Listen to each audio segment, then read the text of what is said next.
The devastating building fire that claimed more than 70 lives in the Johannesburg CBD, the worst building fire in Johannesburg's history, became so many things at the same time in South Africa when it happened. And it has come to represent so many crises, so many issues facing South Africa right now. Decaying areas, government inaction, political squabbling, scapegoat blaming of illegal immigrants, xenophobia, for some reason hating on NGOs, all of these different political ideas swirling together that many, many politicians are going to make or try to make the 2024 election about. And the history of the Johannesburg CBD, the way that it got to the point now where it is so dangerous, you can barely walk around in the city. It is abandoned by the government, avoided by the police, a terror for emergency services to go into. That story of the Johannesburg CBD is also a perfect symbolic representation and example of so many things that have gone awry in South Africa in the last 20 years. This is the issue with the Johannesburg CBD. This is a big conversation. This is really hard. We're going to try and unpack so much of this, but seriously, I'm confident that the messy ball of crises that went into this devastating fire, this tragedy, is the ball of crises that will seriously come to affect the 2024 election. So, strap in. This is the issue with Dan Corder and the issue with the Johannesburg Central Business District. You can watch the video version of this on YouTube and all of our other podcasts, or wherever you're listening to them right now. You can find us on social media. Let's dig in. So before we talk about all the politicians trying to exploit this disaster zone for their own agendas in the run-up to the 2024 election, how did the city of Johannesburg turn out this way?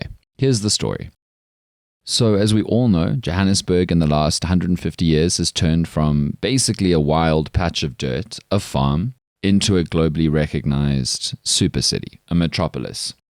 The discovery of gold meant that migrants, travelers, came from all around what is now South Africa, all around the world in the late 1800s and early 1900s to seek their fortune. And so Johannesburg grew rapidly, so fast, and now has way more than 5 million people. It has grown so quickly for such a young city. And during apartheid, the government classified the Johannesburg Central Business District as a whites-only area. No black people were allowed to live there. They were only allowed to come into that area if they had a permit, a work permit, on the terms of the white ruling government or employers. And so the Johannesburg CBD, if you look at pictures, it looks wild. It just looks like a European hyper-rich city. It does look like downtown United States of America. And there are only white people, and there are nice cars, and there are trees, and there are gorgeous, architecturally magnificent buildings. And now and again, you see a black employee, a laborer, an everyday person walking around. But as the apartheid government's authority began to fall apart, from around the 70s through the 80s, areas of the Johannesburg CBD became more cosmopolitan. They started to be described as grey areas, grey zones. Places like Hillbrow, Braamfontein, Yeoville, more and more black South Africans and black people were able to spend time in and sometimes even secretly live in those areas around the Johannesburg CBD. Because the CBD is always the place that any person goes to seek work. It's the center of the economic hub. It's the center of money making. And so anywhere around the world, anybody who wants to make money, anybody who wants to transform their lives, heads to the center of the money, which is generally the Central Business District. Then, through the state of emergency of the late 1980s, the apartheid government started to care less and less about maintaining the Group Areas Act and maintaining apartheid laws. Some say that they saw the writing on the wall and realized that apartheid was coming to an end. Others say that they had far bigger priorities like brutal, vicious, violent clampdowns on dissent or opposition protest in townships. And that meant that by the early 1990s, even before the start of the new South Africa, the Johannesburg CBD was starting to change. More and more black South Africans were moving in and trying to live in and around there and work in and around there to try and seek their fortunes and change their lives. But in the late 80s and early 90s, because of decades of the apartheid government peddling this notion of die swart gevaar, which means the black danger, it means this idea that the black people are evil and savage and barbaric and terrifying, and they're going to rise up and they're going to overrun the country and attack white people. This is literally what Bright Blue's famous song, at least famous amongst white South Africans, Weeping, is about. about this fundamental fear that the apartheid government incited in white South Africans about the danger of apartheid falling apart and the danger of empowering black South Africans, which the apartheid government then used as a reason to say, vote for us, because we are the ones protecting you, keeping your life cute, holding back die swart gevaar, the enemy, the external enemy that we will protect you from. Now, I want you to remember what I just said, because when we talk about xenophobia and we talk about what politicians are doing today, a little bit later, all of this is going to sound very, very familiar. So into the 1990s, the Johannesburg CBD became less regulated. The apartheid security and the military and the police force were not holding up those Apartheid Group Areas Act laws very strictly, and more people started to move in and around the Johannesburg CBD. Naturally, poorer people. And because of the creation of this phobia, this swart gevaar of the other in white people, this made white Joburgers in their kind of like ivory tower, perfect fantasy land Joburg CBD palace get very nervous and scared. And by the 1994 elections and beyond, there were many South Africans, black South Africans, moving into and trying to work in and around the Johannesburg CBD and trying to find places to live. And many of them were very, very poor. They were moving from poverty-stricken contexts to try and find better lives for themselves.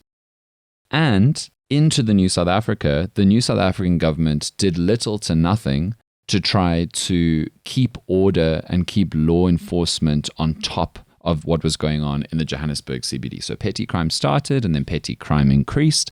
And because of another legacy of apartheid, which is called spatial apartheid, because there were very few places for poorer South Africans and black South Africans to live in and around the Johannesburg CBD, people started to try and live wherever they could. And they lived in hostels and they lived in abandoned spaces to try and live near the money, because spatial apartheid had always kept black South Africans very far away from places where they could make money. And so where there are poor and desperate people, inevitably criminal organizations come in to rule over them, extract rents from them, and create a new system of power where, in particular, the government's instrument of power, their law and order, the police, is not present. And so crime got quite bad quite quickly in the Johannesburg CBD into the late 90s. And if you add the swart gevaar terror into that mix, suddenly massive companies started fleeing the Johannesburg CBD. The reason why Sandton exists, the richest square mile in Africa that was built from fresh and looks like a SimCity game, because it is so ludicrously perfect and well manicured and high-rise gorgeous, it looks like a set of Star Wars alien buildings, is because all of these companies fled the Johannesburg CBD when they decided it was just too dangerous to do business there and be based there. Interestingly, many of those companies still owned those buildings that they abandoned because they couldn't find people to sell the buildings to, because those people were also scared of the Johannesburg CBD falling apart and buying useless buildings, so they wouldn't offer enough money to make the sale worthwhile. So many of these companies still own these buildings. So government inaction and honestly just government neglect, plus the legacy of apartheid, plus the desperate poverty that many people find themselves in South Africa, caused the Johannesburg CBD to change rapidly and become very dangerous. And then a narrative developed about how dangerous the Johannesburg CBD is and how lawless it is. And suddenly there was this huge capital flight. And since then, Johannesburg CBD has kind of been falling from crisis to crisis, disaster to disaster. More and more buildings have become what is called hijacked, which means that the owners, whether it's private companies or the government, have neglected those buildings, let them fall into states of disrepair, in some cases stopped using them, and then criminal organizations have taken over those buildings and started extracting rents from people to allow them to live there. And there are plenty of South Africans living in devastating conditions in these hijacked buildings because they need to be near work, they need to be able to live near places where they can earn money. And also many immigrants, many foreigners, many people from overseas, or not necessarily always overseas, places like that are not technically overseas, but South Africans call it overseas anyway, places like Zimbabwe and Botswana and Malawi, and even further, have moved in to these extremely cheap, extremely dilapidated, awful living quarters in the Johannesburg CBD. And this has become a real political crisis for the ANC because government after government has been shown to be very corrupt and shown to be absolutely unwilling, unable, disinterested in turning around this mega mess. There have been so many dodgy stories of corruption. There was even an investigation 2 weeks ago into a hijacked building, and it was discovered that the building used to be a government building, and that a local politician, an elected official, a councillor, had colluded with a criminal organization to cause that building to be abandoned by the government, to allow the criminal body to take over the building and hijack it. And so a local politician who's not yet been named was arrested for this collusion. But there have been a bunch of other government failures. So no government has been able to get law enforcement back into these disaster zones to sort out these criminal bodies. No government has been able to keep the lights on, to maintain roads, to provide water, regular supplies of water to these areas of the Johannesburg CBD that has just fallen apart. So that's how the Johannesburg CBD is today, and has been for a long time now. And that is the context that we now need to understand the issues that are happening all over South Africa that might become fundamental to the 2024 election, that all seem to be happening in the Joburg CBD. We all saw it. It was the morning of the 31st of August 2023. I was on air, and everyone else online in South Africa, we all saw it. We all knew what was about to happen. That was the morning of the worst building fire in the city of Johannesburg's history. More than 70 people died. Many more were injured, taken to hospital. And as the details were coming out in news headlines, we all saw the explosion on social media. Even before we knew any details about the fire itself, even before virtually any news journalists had got to the scene, well before any politicians or the mayor and even some emergency services had got to the scene, we saw these tweets. I'm not calling them X's. We saw these tweets with thousands of retweets, tens of thousands of likes from accounts with weird hashtags and South African flags in them saying, "It's the illegal immigrants. Look at these illegal immigrants. And we know that they have stolen this building from us and they're kicking out South Africans and the crime lords are Nigerian and everyone in the building is Malawian, Zimbabwean, Botswana. And we know that they're illegal. We know none of them have papers." It was this instant, even before any information had come out from the tragic fire, this instant story, this narrative. And for South Africans waking up on the 31st of August 2023, that was the first thing they read. They weren't reading the News 24, the Times Live reporting tweets with like, "We're about to get to the scene and stay tuned for more information and this is a live breaking development." No, they were reading these tweets with explosive numbers, claiming things were true that it was impossible to know at that time were true. And that became the story, and is still the story of that tragedy for many, many South Africans, because that's what they were presented. Now, the biggest of these Twitter accounts are well-known, hateful, fake news spreading troll accounts, followed by legions of bots. Like we all know about Lerato Pillay, for example, fake name for an ex-disgraced Lance Corporal from the South African Defence Force, who we all know these kinds of accounts make a fortune because they get paid by people with motives to push certain agendas and push them so fast, push them better than any news organization can keep up with, that they often become the dominant narrative. And because you see 10,000 retweets or 8,000 likes, you assume that enough people have agreed on social media with this person that it must be true. But incredible investigative journalism and really effective analysis all around the world, this is happening in countries all around the world, but this is the clear South African case, has shown that these accounts are often run by a few people with enormous legions of programmed bots. And if you go on these bot Twitter accounts' feeds, all they do is retweet with particular hashtags at particular times, all at the same time, very mysteriously, these bigger accounts. And these bigger accounts also do something called follow trains. Follow train essentially is an agreement between a bunch of people on Twitter or anywhere where I will like and retweet and reply to anything you say, and you'll do that for me too. And then these enormous networks of people just agree that they're all going to promote each other's material instantly without consideration of what it is. But that games the algorithm and boosts those tweets up.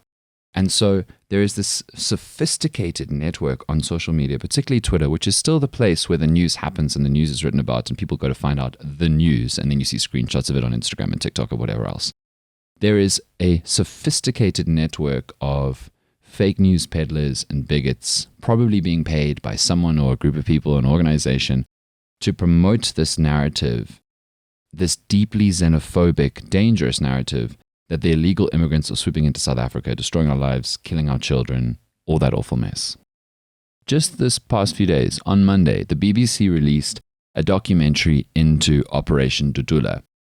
Now, Operation Dudula is a vigilante group of South Africans claiming that illegal immigrants are the worst, and literally going out and trying to cause, incite, or themselves go and attack immigrants in South Africa. Doesn't matter whether they're here legally or not, whether they have a visa, whether they've got a passport on them. The aim is to terrorize and often kill and physically drive out foreigners from poorer South African communities. Put South Africa First does something very similar but more online. And it's awful. And that is truly illegal. That is evil. That is violating the rights of people. That is vigilante action and should be condemned. But the reason why I think it's so clear that this will matter in 2024 is that the idea of the illegal immigrant being the problem has seeped into South African mainstream politics. Some years ago, Herman Mashaba, when he was still with the DA actually, when he was mayor of Johannesburg, was seen as being one of those people, and all of these accounts were retweeting him and promoting him and saying that he was the kind of clear-seeing one who was going to save Johannesburg and fix it and clear out the Johannesburg CBD, the inner city, and rid the country of the evil of illegal immigrants. And he had some very, very bad quotes that he gave on the record, like us and them, like kind of, it felt like he was dog whistling to this sense of like frustrated xenophobia to try and get people on his side and raise his profile. Now, interestingly, in the last few years, all of these accounts have kind of denounced Mashaba as being actually just, with his new party, Action SA, the DA light. They are furious that he's taking meetings with DNAs and that he's cooled his rhetoric on illegal immigrants and occupation. But after this building fire, other prominent politicians like the Patriotic Alliance's Kenny Kunene, similarly Gayton McKenzie, their leader who's been saying a lot of this kind of thing, rushed to the scene and got on all of the political talk shows and all of the news bulletins saying, this is the problem with illegal immigrants. They have destroyed the Johannesburg CBD. They have taken it away from good, hardworking South Africans. Good, hardworking South Africans are being killed, losing buildings, being kidnapped, losing jobs, losing money, being driven into poverty by the illegal immigrant. And so it's very clear that there is an orchestrated plan to incite feelings of xenophobia based often on fake news, trying to incite terror and incite loathing towards the enemy, and the enemy is the illegal immigrant idea in South Africa. We've seen extraordinary things. We've seen government politicians saying that there could be more than 10, 20 million illegal immigrants in South Africa when it's probably more like 4 or 5 million. This is coming from government departments over the last few years. And we have also seen the blaming of immigrants of the other all around the world throughout history. I know you're probably just instantly thinking Nazi Germany because it's become the emblematic example, but anti-Semitism against the Jews was happening for hundreds of years in pogroms across Russia and elsewhere long before Hitler in the 1930s. You see the illegal immigrant shtick being thrown around in the United States of America, tons. It was the underpinning notion of the whole of Brexit. And the reason why it is so popularly used by some politicians is because it's incredibly useful. It does a few things. Firstly, and most importantly for lots of politicians who are in ruling political parties, it outsources the blame. The country's getting worse, but it's not our fault as the government. We are being invaded. It's not your fault as the people. You are being overrun by the immigrants. And they're probably all illegal and they don't speak like us or sound like us and they're just coming here to steal our stuff and exploit our resources and ruin it. Now, it is obvious that in the vast majority of cases, immigrants move, like all people, move to a place where it is likely that they think they can create themselves a better life, maybe from awful, difficult scenarios. But it is also true that hundreds of millions of people have migrated and become model citizens, builders of excellent communities, contributors to countries. This is the tale of the history of humanity. The whole of Johannesburg was built from scratch, from a farm where some gold was found, into a city of generations and generations of people moving there from all over the place. But to a politician wanting to outsource the blame for, say, their party doing badly, they're invading. They're destroying all of the good work that we're doing. It's not our fault that things aren't going well for you, South Africans in this case. It's not my fault for not doing my job as a politician. It's their fault.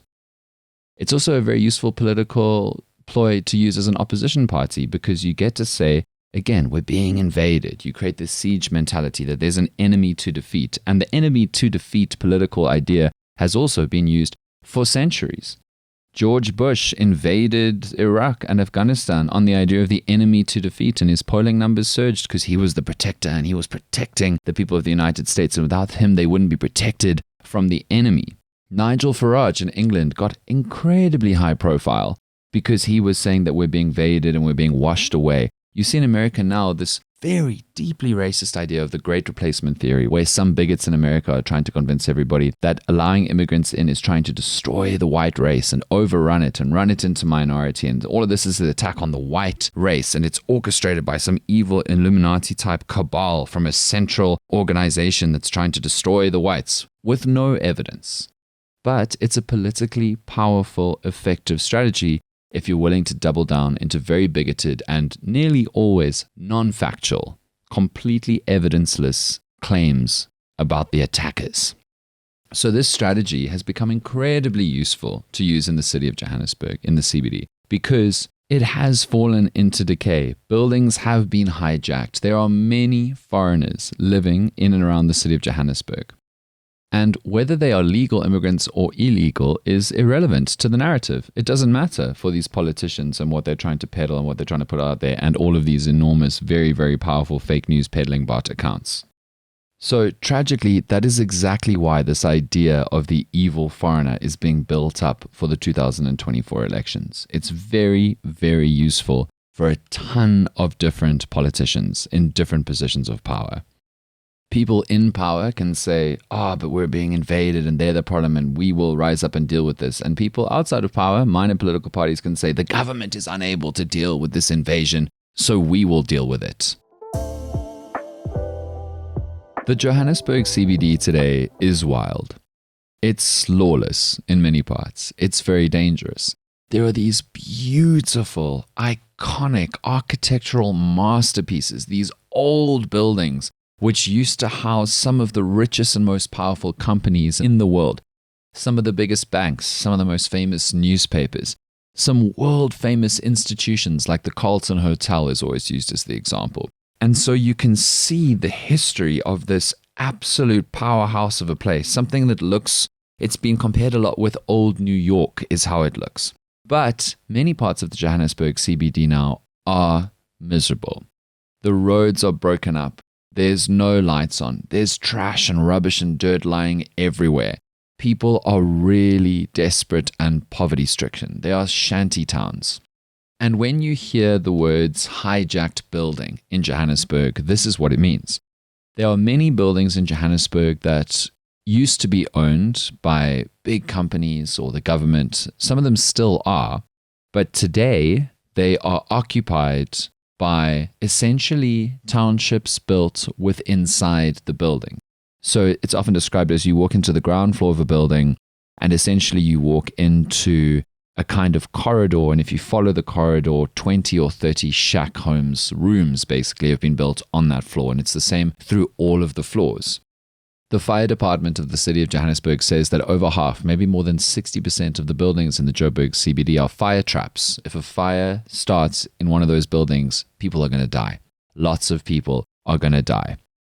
Joburg law enforcement doesn't even go into large parts of the Johannesburg Central Business District. Emergency services try to, but it's really scary. Ambulances get robbed, fire trucks are scared away. Many of these streets and hijacked buildings are run by organized crime, by crime lords, by gangs. It's a terrifying place to be in. But beyond brazen xenophobia, often without any factual evidence, there's a lot more blame shifting going on. Lindiwe Zulu, who is the current Minister of Social Development in South Africa, rushed to the scene and then gave what is now a very, very famous or infamous interview where she blamed the Johannesburg building fire on apartheid. Now, on the one hand, what she said is absolutely ludicrous.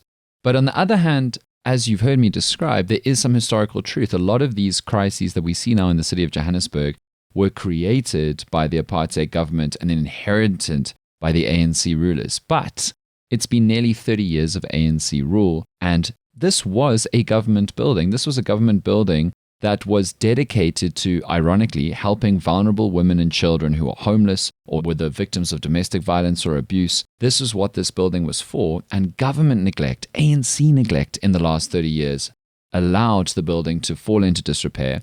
And then, when criminal organizations basically took over the building and told the people working there, don't come back or we'll deal with you, the ANC government did not send in police, law enforcement to try and get rid of the criminal organizations and preserve the building, and then the building became hijacked, the one that then burned and more than 70 people died. So Lindiwe Zulu was, I think, correctly lambasted for that claim that, oh, this was apartheid's fault and ignore the last 29 years, we, the ANC, didn't mess up at all. But this is a particularly ANC problem because this has been an ANC government-run South Africa now since 1994.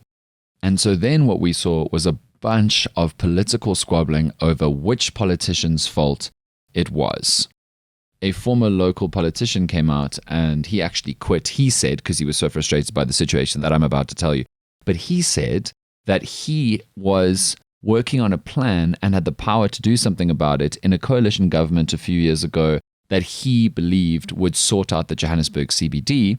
And then political infighting caused the coalition to collapse. And then a new coalition government was installed. This local politician was not involved in the winning team. And so his plan fell away and it hasn't been picked back up again. And this is another serious problem with coalitions, which is going to be a central issue in the 2024 elections, in local government and maybe even in national government. It is crazy to think that between 2000 and 2019, there were only 3 mayors of Johannesburg. Now there have been 8 mayors in 4 years. And every single time there is a new coalition collapse and a new bartering and restructuring of power and new people put in different positions, projects stop. Solutions fall away.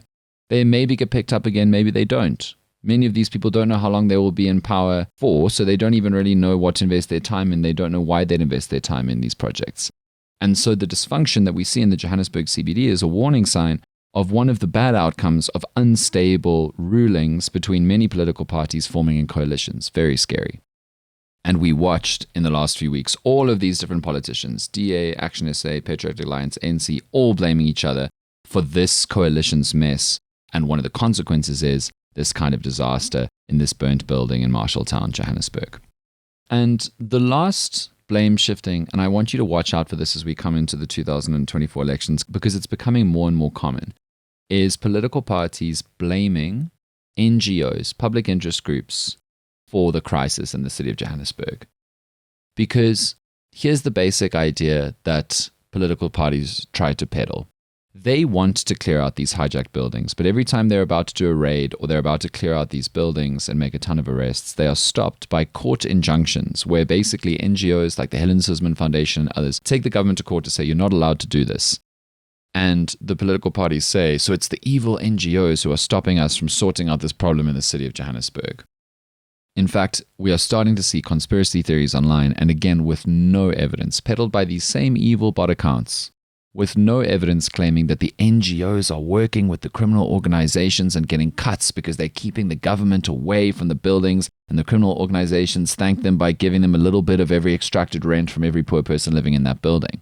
South Africans or legal immigrants or illegal immigrants, all the same when it comes to paying the rent. But this is nonsense. There's no evidence of that whatsoever. Secondly, the NGOs, when they take the government to court, only win their court cases because the legal system confirms that the government in their actions is breaking the law.